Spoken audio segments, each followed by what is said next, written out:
I didn't actually tell them. My sister wrote them a letter, an anonymous letter, and placed it in our mailbox. But because we don't actually receive mail to our home, my parents knew that it was from one of us.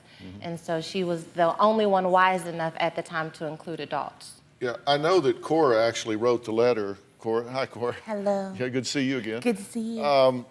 Now, but you knew she was writing the letter? No, she So did you not were just discuss ratting her that. out? Yes, snitching. I'm so glad you wrote that letter. Yes, I felt like the benefits of her getting prenatal care outweighed the risk of us possibly losing our friendship at the time. Yeah. So you come home and they've read the letter. Yeah, a warning would have been nice. Yeah. So take me through that conversation. You walk in the door, they've gotten the letter, they've read it. Who was there? My siblings, I have my sister, and then I also have 3 brothers. Right. And so my mother told me, we have this letter, and it says that you're pregnant. And the moment that they said it, I started crying. I told them that it was true. And it's like I said, I remember them being completely silent for a very long time, which I know may not be a big deal in most homes, but when your father speaks for a living, to render him speechless is quite the task. I've never been around the bishop when he was It doesn't speechless. happen often. So what was their reaction once they did begin to speak? Extremely disappointed. I was 14 years old. No one dreams that their child will have a child at that age. And so, I believe for a very long time they grieved the dream that they thought would be for their daughter. And then once we got through that, and it was a process, we started looking at the practical matters of it, the health care and school education. Started working the problem. Right.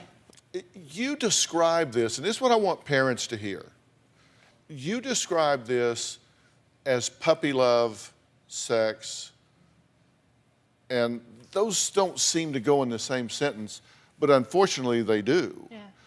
And did anybody in your family have any idea that you had become sexually active at that point? No, no one knew.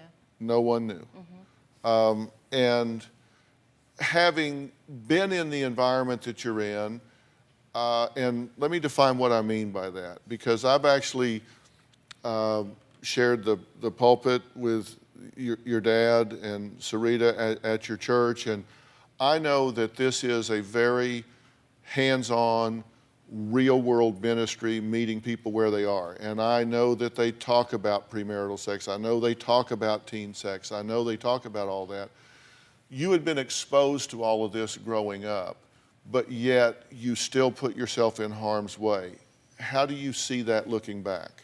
Well, I think that we all have our own journeys. I know that it was something that we spoke about a lot in our ministry, but just because my parents are preaching about it doesn't mean that I will live by it. That's the reality of it, that we all find out on our own. And so I knew that it was against what our ministry stood for, but still made the conscious decision to have sex anyway.